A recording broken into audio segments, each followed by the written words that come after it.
Ya. Halo Fatima, panggilannya siapa? Aku panggilannya Ica. Ica. Ya, Ya, Ica, saya Bayu. Apa kabar? Bapak Bayu baik. Iya. Kamu itu di Jepang sekolah atau apa? Dulu pertama datang ke sini tuh untuk sekolah, cuman Sekolah. sekarang udah kerja. Oh, kerja. Dan memang hobi nyanyi, Iya. kan main. Itu lomba apa sih yang kamu ikutin? Itu jadi acara di TV, Oh, terus lomba nyanyi kayak semacam Indonesian Idol gitu-gitu. oh, Namun pesertanya khusus orang asing. oh gitu. Dan kamu menang tahun 15. 2015. Jadi pertanyaannya tuh pialanya udah sampai di Indonesia atau masih di Jepang jadi? Udah sampai. Oh, syukurlah. Aduh. Tapi curhatan kamu itu sebetulnya banyak pendukungnya. Iya, betul. Ya nggak apa-apa lah ya. Mudah-mudahan jadi momentum perbaikan. Betul, amin. Ya. Jadi kamu udah berapa lama di Jepang? Sejak sekolah sampai sekarang? Kalau di total itu mungkin sekitar 5 tahun. Oh, udah 5 tahun ya. Dah, nggak mau pulang lagi nih. Untuk sementara enggak dulu deh. Nah, kamu kerja apa di sana, Cak? Aku kerja di apa namanya, bahasa Indonesianya apa ya? Hmm. Boleh dibilang apa ya? Kantor entertainment gitu. Oh gitu. Dan apa? Dan Kuliah kamu juga apa kemarin di Jepang? kuliah di Jepang itu S1-nya aku sastra Jepang, S2-nya social welfare. Oh, kamu udah ambil S2 juga di sana ya? Oke, boleh nih nanti apa? Dan kamu di Tokyo? Di Tokyo. Oke, boleh disimpan nomornya ya. Siapa tahu saya ke Jepang, jadi nanti ada guide-nya Ica atau teman-teman Ica. Kabarin. Kita ada paket dulu ya Ica, habis itu baru kita ngobrol sebentar. Oke.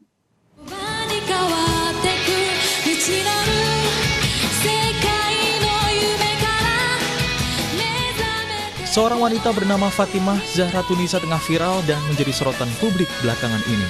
Namanya dibicarakan lantaran mengaku dipaksa untuk membayar pajak 4 juta oleh Bea Cukai setelah memenangkan ajang pencarian bakat di Jepang. Melalui akun Twitter pribadinya, @zahratunisa, wanita itu bercerita pengalaman pahitnya tersebut. Dia menuturkan hadiah yang diterimanya dari ajang pencarian bakat di tahun 2015 lalu itu hanya berupa piala. Namun setibanya di Indonesia, ia dipaksa untuk membayar oleh Bea Cukai. Setelah terjadi diskusi yang alot, Fatimah akhirnya diperbolehkan untuk membawa pulang pialanya. Dalam cuitan itu, Bea Cukai memberikan konfirmasi bahwa setiap barang yang masuk ke Indonesia dianggap sebagai impor, sehingga terutang bea masuk dan pajak impor termasuk gift atau hadiah. Curhatan itu viral di media sosial dan terus menjadi pembahasan di jagat maya.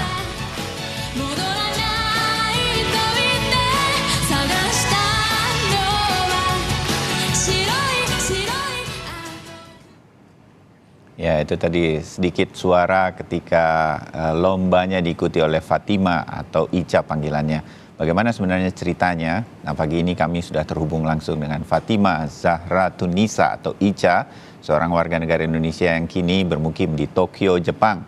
Ica, selamat pagi. Assalamualaikum. Selamat pagi, waalaikumsalam. Ya, dengan Bayu di sini. Ica, eh, cerita dong sedikit. Ya singkat ceritalah dari curhatannya Ica di media sosial itu, bagaimana sedemikian rupa? Ada penjelasan nggak pada waktu itu kenapa piala yang mau dikirim dari Jepang ke Indonesia itu kemudian sampai ditarik 4 juta sebagai sebuah pajak dan lain-lain? Itu dijelaskan rinci nggak ke Ica? Ica? Sebetulnya itu aku sempat konfirmasi juga ke orang TV. Jadi untuk pengambilan si piala ini kan kita butuh surat-surat. Ya. Nah, waktu aku apply ke menghubungi orang TV untuk minta surat tersebut. Nah, dia bingung karena mereka bilang mereka sudah kirim surat pengantar saat mengirimkan piala tersebut ke Indonesia, jadi harusnya sudah jelas itu piala dari mana, dari acara apa untuk apa. Tapi dari pihak bea cukainya bilang kalau nggak ada sama sekali surat dari pihak TV-nya. Entah itu mungkin suratnya nggak sesuai dengan kriteria mereka atau gimana. Akhirnya, ya udah deh saya ajukan keberatan, uruslah berkas-berkas baru gitu. Ya, nah ketika mengurus berkas-berkas baru inilah kalau saya baca sedikit diminta buktinya, benar nggak ikut lomba, begitu ya? Betul, jadi Gimana cara dapetinnya tuh Ica? Saking kepengen membuktikan bahwa benar saya menang lomba gitu? ya jadi seperti yang diminta dari pihak bea cukainya, saya hubungi langsung orang TV-nya buat surat pernyataan, dan itu saya bawa ke bea cukai domisili saya, kemudian di situ dibaca, diolah gitu, oh ini seperti ini kejelasan. Saya juga kasih penjelasan. Setelah itu diminta apa ya? Mereka bilang kita nggak percaya nih, belum percaya gitu. Ada hasil tektokan kamu sama orang TV-nya apa enggak? Kalau benar kamu peserta di acara ini.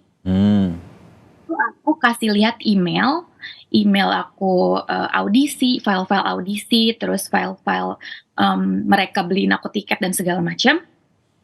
Tapi memang email itu kan dalam bahasa Jepang ya. Aku komunikasi langsung dalam bahasa Jepang. Kemudian, oh gimana kita bisa tahu nih kalau ini email betul isinya seperti itu. Akhirnya ya udah pakai Google Translate aja Bu.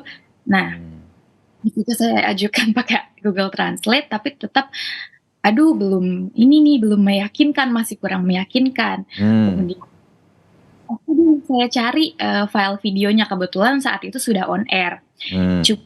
Khawatirkan waktu itu adalah acara TV Jepang itu copyright-nya sangat-sangat ketat, jadi kemungkinan sangat sulit dicari di media sosial atau di internet. Tapi untung ada.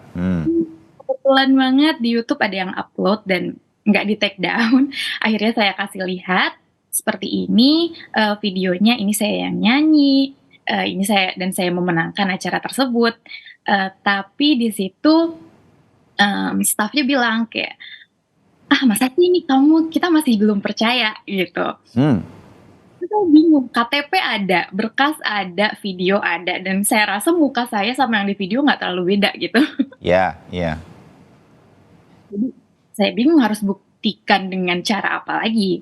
Kemudian staffnya bilang, ya udah kamu nyanyi aja deh di sini gitu. Oh, jadi Ica kemudian diminta menyanyi gitu, membuktikan benar bisa nyanyi apa enggak? Kamu nyanyi aja deh di sini, bener nggak suaranya sama dengan yang di video gitu. Akhirnya karena waktu itu saya masih mahasiswa, dan itu setelah dari bea cukai saya niat untuk memang ada kuliah gitu ke kampus, jadi pengennya ya udah pengen cepet-cepet selesai. Akhirnya awalnya saya menolak, enggak deh, jangan nyanyi, ini kan udah ada berkas semuanya, udah lengkap.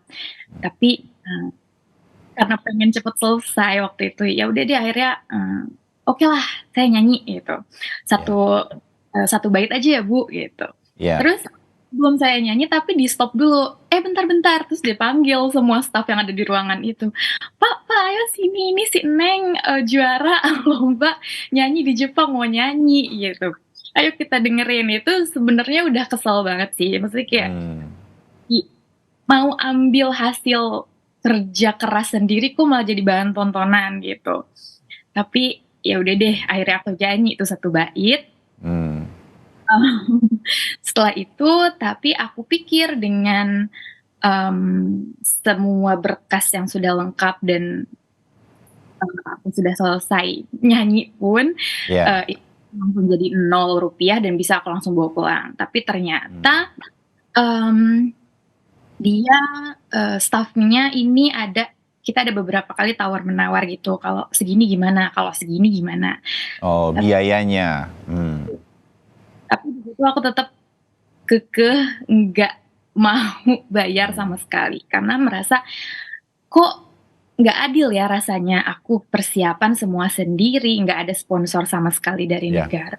Jadi Ica, ini di kantor perwakilan Bea Cukai di Tokyo begitu ini terjadinya ya? Di Bandung waktu itu. Oh, di Bandung. Sedemikian rupa. Jadi pialanya ini kan sudah sampai di Bandung tapi belum dilepas dari pabean begitu ya, karena ada pajak yang belum dibayarkan bla bla bla gitu. Dan Ica kembali ke Indonesia dan untuk mengurus piala ini lepas dari Bea Cukai, dari pos begitu. Oke. Bagaimana akhirnya dilepaskan oleh Bea Cukai dan akhirnya tidak ada biaya? Iya. Atau ada biaya, Ica?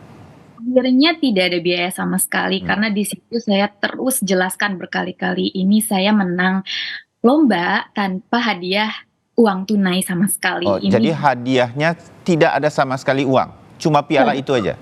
Nah, cuma piala ini aja, makanya saya bersikeras untuk mendapatkan piala tersebut gitu, karena itu satu-satunya tanda keberhasilan saya gitu kan. Apakah ketika berdiskusi dengan petugas Bea Cukai itu dijelaskan bahwa jenis barang yang dikirimkan tanpa bersamaan dengan orang, jadi betul-betul paket dikirim begitu, piala ini, itu memang harus kena bea dan lain-lain, itu dijelaskan nggak? Atau ribet dengan urusan benar nggak menang lomba, apa dan segala macam saja? Dijelaskan nggak? Ya, itu dijelaskan di awal. Kalau ini bendanya seperti ini harus masuk pajak dan lain-lain. Oke. Beliau juga menambahkan, tapi kalau ada surat-surat lengkap bisa kita ajukan keberatan, yang mana saya lakukan saat itu. Oh, akhirnya makanya kemudian dilepaskan setelah teryakinkan bahwa benar ini semua ada surat-suratnya, ini betul hasil lomba dan lain-lain. Akhirnya kemudian tanpa biaya sekalipun, begitu? Ya, dan mungkin karena saat itu juga agak maksa, bukan maksa ya, aku benar-benar nggak mau keluar uang sama sekali untuk hal itu. Aku sampaikan berkali-kali kepada stafnya dan akhirnya walaupun sempat ada tawar-menawar tuh ya, makin kecil angkanya dari petugas sedemikian rupa, tapi Ica tetap nggak mau karena berkeras bahwa ini dari hasil lomba, begitu ya, Ca? Betul. Ya. Ica mendapatkan jawaban nih, respon dari curhatan Ica di media sosial dari Bea Cukai. Itu sampai nggak ke Ica? Atau Ica udah pernah terima dalam bentuk apapun? Di DM kah atau apa berkaitan dengan penjelasan Bea Cukai? Dengan peristiwa yang Ica curhatin itu? Udah nyampe, Ca? Iya, udah. Dan kebetulan udah DM saya juga. Oke. Nah, agak kurang menjelaskan sih ya jawabannya. Jadi ya, kalau gitu apa yang menjadi masukan terhadap Bea Cukai, terhadap apa yang sudah Ica alami ke depannya? Mungkin saja ini bisa terjadi pada orang lain kan, Ca? Iya, betul. Jadi tweet curhatan tersebut murni dari aku yang sakit hati saat itu karena merasa berprestasi tapi kok nggak diapresiasi, malah dimintain uang gitu, dimintain pajak segitu besar. Pesan untuk Bea Cukai atau perpajakan Indonesia, aku pengen lebih apresiasi teman-teman kita yang mungkin berprestasi di luar sana, membebaskan pajak untuk benda-benda hal seperti ini pun nggak akan langsung bikin rugi satu negara, yang bahkan itu kayak menurut aku adalah salah satu bentuk terkecil dari sebuah apresiasi buat kita-kita.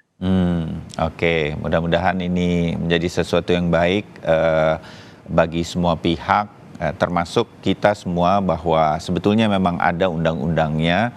Ini Ica jadi mengerti juga, dan kemudian semua hal berkaitan dengan ini. Jadi saya sih berharap ini menjadi lebih jelas lah buat setiap warga negara Indonesia, dan mudah-mudahan menjadi pelajaran bagi kita semua. Curhatnya Ica udah nyampe ya, dan mudah-mudahan maksud-maksudnya sampai dengan baik. Begitu ya, Ica ya? Seperti itu. Ya, oke. Ica, terima kasih ngobrolnya pagi hari ini.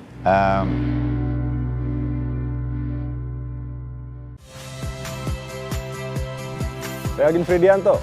Saksikan terus program-program Kompas TV melalui siaran digital, pay TV, dan media streaming lainnya. Kompas TV, independen, terpercaya.